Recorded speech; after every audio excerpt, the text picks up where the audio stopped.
बिहार के मुख्यमंत्री नीतीश कुमार अभी आरजेडी सुप्रीमो लालू यादव को लेकर सुर्खियों में हैं। वे लगभग 5 साल बाद लालू प्रसाद यादव के सामने आए थे, लेकिन स्थिति ये थी कि तबीयत खराब होने की वजह से न लालू प्रसाद यादव बोल पा रहे थे और नीतीश कुमार इतने अधिक इमोशनल हो गए थे कि वे भी चाहकर कुछ भी बोल नहीं पा रहे थे।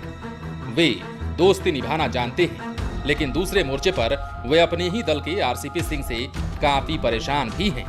आरसीपी सिंह की वजह से पार्टी की भी किरकिरी हो रही है। मीडिया से लेकर सोशल मीडिया तक पर आरसीपी सिंह को लेकर कमेंट बाजी चल रही है। नीतीश के हनुमान कहे जाने पर आरसीपी सिंह ने पिछले दिनों 2 टूक कह दिया था कि मैं किसी का हनुमान नहीं हूं, मेरा नाम रामचंद्र है, रामचंद्र प्रसाद सिंह। पॉलिटिकल एक्सपर्ट के अनुसार भले ही रामचंद्र प्रसाद सिंह हो और जेडीयू ने अपने रामचंद्र को वनवास दे दिया हो, लेकिन इतना तो तय है कि आरसीपी सिंह फिलहाल नीतीश कुमार के लिए नासूर बन गए हैं। जेडीयू ना उन्हें निगल पा रहा है और ना ही पार्टी में पचा पा रहा है। आरसीपी सिंह भी अपने बयानों के तीर से जेडीयू को छलनी कर रहे हैं। पहले आप ये सुनिए, जब आरसीपी सिंह ने पिछले दिनों जमुई में मीडिया से बातचीत में बहुत कुछ कहा था। चिराग बीजेपी के हनुमान कहे जाते थे, उसी तरह आप भी नीतीश के हनुमान थे। मैं हनुमान नहीं, मेरा नाम रामचंद्र है। जी रामचंद्र जी, तो नीतीश तो इसको सुधार लीजिए। मैं किसी का हनुमान नहीं, मेरा नाम रामचंद्र है। तो आप नीतीश के बारे में अरे हम किसी के बारे में क्यों बोले आपको जी? मैंने आपने बोला हनुमान, तो मैं किसी का हनुमान है, मैं रामचंद्र हूँ। मेरा नाम ही रामचंद्र है जी। तो आपने सुन लिया कि आरसीपी सिंह किस कदर गुस्से में है और खासकर नीतीश कुमार के नाम पर कितने अधिक भड़क गए थे। आरसीपी सिंह किस कदर मीडिया के सवालों पर झल्ला गए, तब वे मंत्री के पद पर आसीन थे, लेकिन अब उनका मंत्री पद भी चला गया है और राज्यसभा सांसद की कुर्सी भी चली गई। 6 जुलाई को उन्होंने केंद्रीय इस्पात मंत्री के पद से इस्तीफा दे दिया, जबकि 7 जुलाई को उनका राज्यसभा का कार्यकाल भी पूरा हो गया। 7 जुलाई को ही आरसीपी सिंह पटना में थे। उस दिन भी आरसीपी सिंह ने बिना नाम लिए नीतीश कुमार और ललन सिंह पर सीधा हमला किया था। उन्होंने नेतृत्व पर ही सवाल उठा दिया था। अब उन्होंने ये क्लियर नहीं किया था कि बिहार का नेतृत्व ठीक नहीं है या फिर जेडीयू का नेतृत्व ठीक नहीं है। ये तो आपको पता ही है कि वर्तमान में बिहार के मुखिया नीतीश कुमार हैं, जबकि जेडीयू का मुखिया ललन सिंह। ऐसे में पॉलिटिकल एक्सपर्ट्स का ये कहना है कि आरसीपी सिंह ने एक तीर से 2 निशाने साध लिए हैं। इतना ही नहीं, आरसीपी सिंह ने पार्टी के नेताओं को तो इतना तक सुना दिया कि उन्हें कमजोर नहीं समझे, उन्हें बहुत आगे जाना है। फिलहाल वे जमीन पर आ गए हैं और अपने गांव में रहेंगे। तमाम तरह के सवालात तभी खड़े होने लगे थे जब राजधानी पटना में आरसीपी सिंह का आवास खाली कराया जा रहा था, और इसी तरह के सवाल का जवाब देते हुए आरसीपी सिंह ने इस बात को कहा था और ये कबूल किया था कि वो जमीन पर आ गए हैं, गांव में रहेंगे। ये तो सबको पता ही है कि आरसीपी सिंह का गांव भी नीतीश कुमार के ही गृह जिले में पड़ता है। आरसीपी सिंह के बयान से ये भी शीशे की तरह साफ हो गया कि उनसे नीतीश कुमार कितना अधिक खफा हैं। इसलिए इन सब को देखते हुए उन्हें अगली रणनीति बनानी होगी। ये रणनीति अब जीरो ग्राउंड से उन्हें शुरू करनी होगी।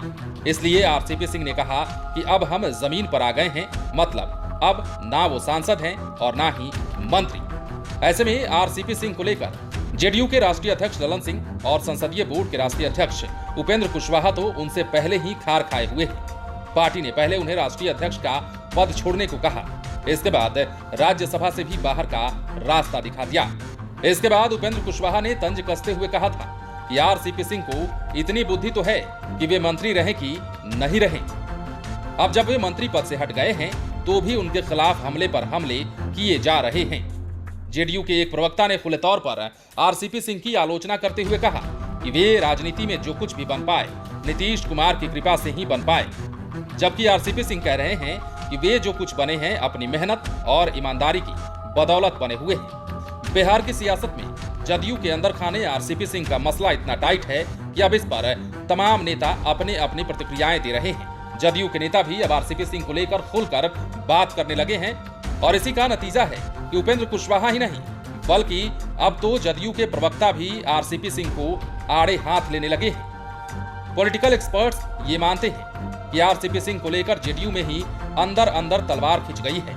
हालांकि मैक्सिमम लोग नीतीश कुमार के साथ हैं, लेकिन आरसीपी सिंह के साथ भी कुछ लोग हैं, इससे इनकार नहीं किया जा सकता है। मंत्री अशोक चौधरी ने कहा था, नीतीश कुमार की कृपा के बिना जेडीयू का कोई भी नेता आगे नहीं बढ़ सकता है।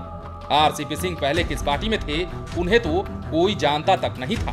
पहले वो क्या थे, ये सबको पता है।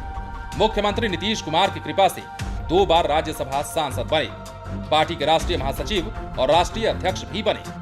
जेडीयू के अंदर कोई गुटबाजी नहीं है और यहाँ सिर्फ एक ही नेता है और वो है नीतीश कुमार। अशोक चौधरी ने तो यहाँ तक कह दिया कि आरसीपी सिंह के कार्यक्रम में 5-10 हजार लोग भी नहीं जुड़ सकते। आरसीपी सिंह ये कहकर खुद ही क्लियर कर दिए कि वे प्रधानमंत्री नरेंद्र मोदी की कृपा से मंत्री बने थे, मतलब कि वे नीतीश कुमार की सहमति के बिना कैबिनेट में शामिल हुए थे। हालांकि ऊर्जा मंत्री विजेंद्र प्रसाद यादव ने यह कहकर आरसीपी सिंह का बचाव किया है कि वे आज भी जेडीयू के सदस्य हैं। आरसीपी अगर जेडीयू के वरिष्ठ नेता नहीं होते तो फिर केंद्र में उन्हें इतनी बड़ी जिम्मेदारी कैसे मिलती। उन्होंने मीडिया से सवाल दागते हुए कहा, ये कौन कह रहा है कि आरसीपी सिंह जेडीयू के सदस्य नहीं है। रही बात पार्टी में उनकी भूमिका की, तो इस पर कुछ बोलने का अधिकार जेडीयू के राष्ट्रीय अध्यक्ष ललन सिंह के पास है। हालांकि ये भी सही है कि आरसीपी सिंह को लेकर अध्यक्ष के नाते ललन सिंह ही बोल सकते हैं और ये सबको पता है कि ललन सिंह से आरसीपी सिंह का 36 का आंकड़ा है और ये संबंध फिलहाल सुधर नहीं सकता है। ललन सिंह को उपेंद्र कुशवाहा और अशोक चौधरी का फुल सपोर्ट है, इसलिए ये दोनों आरसीपी पर लगातार हमले पर हमले किए जा रहे हैं। इधर उपेंद्र कुशवाहा ने अपने ताजा बयान में कह दिया है कि ये पार्टी तय करेगी कि आरसीपी सिंह को क्या दायित्व मिलता है। हालांकि उन्होंने कमेंट भी किया है कि खुद आरसीपी सिंह के समर्थक ही उनके जेडीयू छोड़ने की बात कह रहे हैं, तो इसके बारे में वे खुद ही बेहतर बता सकते हैं। बहरहाल इसमें दो मत नहीं है कि आज की डेट में आरसीपी सिंह अपनी ही पार्टी में हाशिए पर चले गए हैं। वे जेडीयू में हैं या नहीं, ये भी बड़ा सवाल उठने लगा है। हालांकि मंत्री बनने से पहले ही उनके एक्टिविटीज से ये संकेत मिलने लगे थे कि आरसीपी सिंह का झुकाव बीजेपी की ओर अधिक है। चाहे यूपी चुनाव में सीटों के बंटवारे का मामला हो, सदन में जातीय जनगणना उठाने का मामला हो या फिर राम मंदिर के निर्माण में उत्साहित होकर चंदा देने का मामला हो। उनकी ये गतिविधियां जेडीयू के बाकी नेताओं को असहज कर रही थी। पॉलिटिकल एक्सपर्ट की माने तो सोशल मीडिया पर भी आरसीपी सिंह ऐसे ही संकेत दे रहे थे। खासकर ट्विटर पर उनके ट्रेंड को आप साफ साफ देख सकते हैं। वे ट्विटर पर पिछले माह में नीतीश कुमार के ट्वीट को शायद ही रिट्वीट किए होंगे, लेकिन इस दौरान आरसीपी सिंह ने पीएम नरेंद्र मोदी के कितने ही ट्वीट को रिट्वीट किया है। ऐसे में सवाल तो उठना लाजमी है कि आरसीपी सिंह फिलहाल जेडीयू में कब तक हैं और कब तक नीतीश कुमार का दामन छोड़ेंगे, या फिर कुछ दिनों तक ऐसा ही चलता रहेगा। लेकिन इतना तो तय है कि जिस तरह लालू प्रसाद यादव के लिए कभी रंजन यादव नासूर बन गए थे, ठीक उसी तरह आज नीतीश कुमार के लिए आरसीपी सिंह नासूर बन गए हैं। बने रहें लाइव सिटीज के साथ। पटना से राजेश ठाकुर की रिपोर्ट। यदि आपने इस चैनल को सब्सक्राइब नहीं किया है तो सब्सक्राइब कर लीजिए ताकि हम आपको खबरों से अपडेट रख सकें।